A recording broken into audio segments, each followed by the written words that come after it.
The Lethal Weapon franchise is one of the most famous action series in Hollywood history. The first movie was released back in the dark days when there were only two genders. Yes, those damn Middle Ages. Although now it may sound amusing that no one initially believed in Lethal Weapon, this is true. The fact that many actors turned down the role of Martin Riggs, ultimately taken on by Mel Gibson, confirms this. The long list of people who refused to appear in the film for various reasons include Robert De Niro, Kevin Costner, Sylvester Stallone, Harrison Ford, Richard Gere, Sean Penn, Kurt Russell, Charlie Sheen, Patrick Swayze, Don Johnson, Eric Roberts, Christopher Reeve, and a bunch of other no longer relevant actors. Later, all of these individuals greatly regretted the missed opportunity. Eric Roberts was especially frustrated. His status as a big actor faded away by the end of the 1980s, and he was forced to settle for direct-to-video movies. Leonard Nimoy, best known for his role as Spock in the Star Trek franchise, was the only person who refused to participate in Lethal Weapon and never showed any regret about it.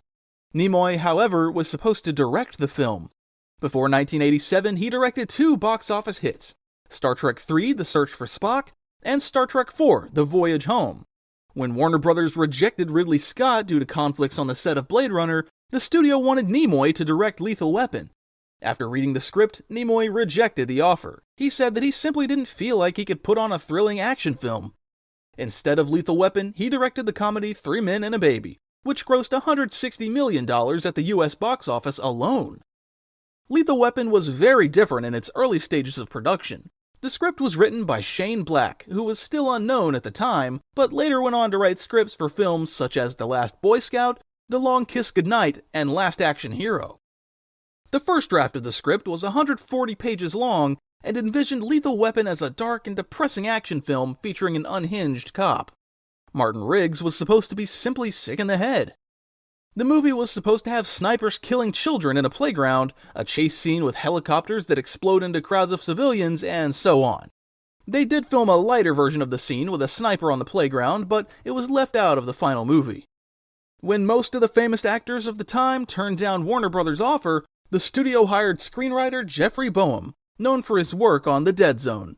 He was assigned to polish the existing material and soften any rough edges. With Boehm's intervention, Riggs lost much of his madness, and the film became more comedic. In the sequels, the comedy aspect became even more prominent. There was one curious moment associated with the film.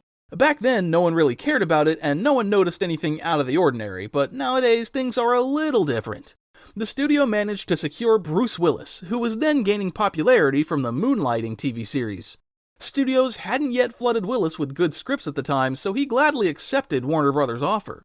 Besides, the film's director was Richard Donner, who had previously directed box office hits like The Omen and Superman. At the same time, 20th Century Fox was working on Die Hard. As was the case with Lethal Weapon, half of Hollywood turned down the lead role in Die Hard. Mel Gibson was the only person who didn't reject the role of John McClane right away. Willis was the second person to agree to star in Die Hard. However, Fox didn't want to cast him because he was relatively unknown and viewers primarily associated him with comedies. And although Gibson wasn't a superstar either, he was held in higher regard. Both Die Hard and Lethal Weapon were produced by the same person, Joel Silver. He was the one who offered Gibson to see the script for Lethal Weapon. After reading the script, Mel Gibson immediately refused the offer from 20th Century Fox. When Bruce Willis heard the news, he refused to be in Lethal Weapon and was hired to play the lead in Die Hard instead of Mel Gibson. Surprisingly, there were no losers in that situation. Both Gibson and Willis gained great fame from their roles, and their modest action films grew into long-running franchises grossing hundreds of millions of dollars. In the original script, Danny Glover's character wasn't black, but neither was he white. The script didn't mention the character's skin color at all. Casting director Marion Doherty was the first to suggest Gibson and Glover to producer Joel Silver. She did this despite the fact that both main characters were significantly older than Gibson and Glover. Martin Riggs was 40 years old, and Roger Murtaugh was 50. When the movie was made, Gibson was 30 and Glover was 40. This means that Glover's line about him being too old for this shit was originally intended for an actor in his 50s. That is why the studio wanted actor Brian Dennehy to play Roger Murtaugh. But Dennehy declined the role because he had already played police officers twice in the 1980s, in First Blood and FX. Screenwriter Shane Black wanted William Hurt to play Martin Riggs. The actor was around 40 at the time, however, the studio did not like his suggestion and rejected it.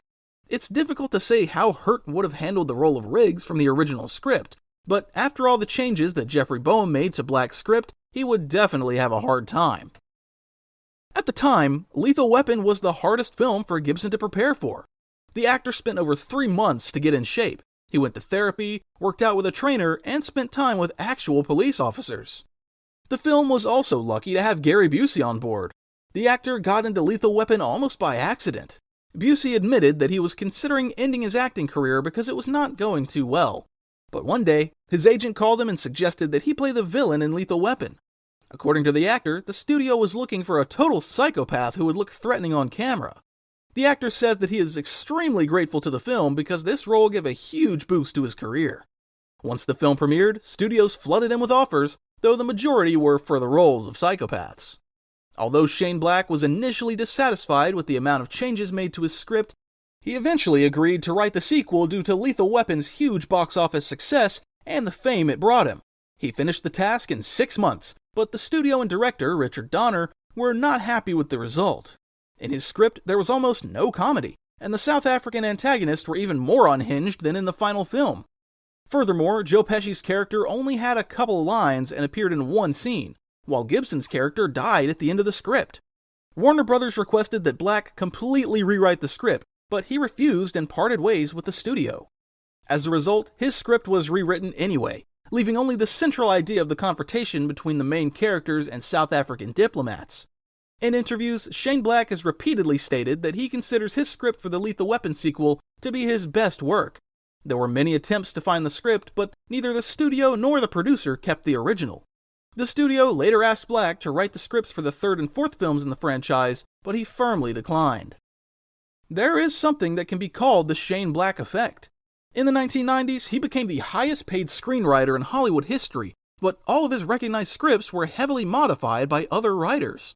Lethal Weapon, The Last Boy Scout, Last Action Hero, they're all great films, but can he really be credited for their success? Because The Long Kiss Goodnight, which earned him a record fee and had the fewest rewrites during production, falls short of all those films. On the other hand, they are all good films, while Lethal Weapon 4, for example, is far worse than the first films in the franchise and all projects in which Black was involved in general. Except for his The Predator, of course, it was some freak of nature. As for Kiss Kiss Bang Bang, a movie made entirely by Black, it is simply fantastic. Lethal Weapon was released in 1987 and quickly became a big box office hit. With a $15 million budget, it grossed $120 million in theaters. Gibson instantly became a big star. He was always so grateful to the franchise that he didn't even hesitate to turn down the lead role in Batman, just so as not to disrupt the second film's production and disappoint director Richard Donner. It's unfortunate that due to the scandals surrounding Mel Gibson, the completed script for Lethal Weapon 5 had to be shelved. After 16 blocks released in 2006, Richard Donner, who directed all the films in the franchise, really wanted to end his career with Lethal Weapon 5. However, because of the controversies involving Gibson, this was not meant to happen. Thanks for watching, subscribe, and stay tuned.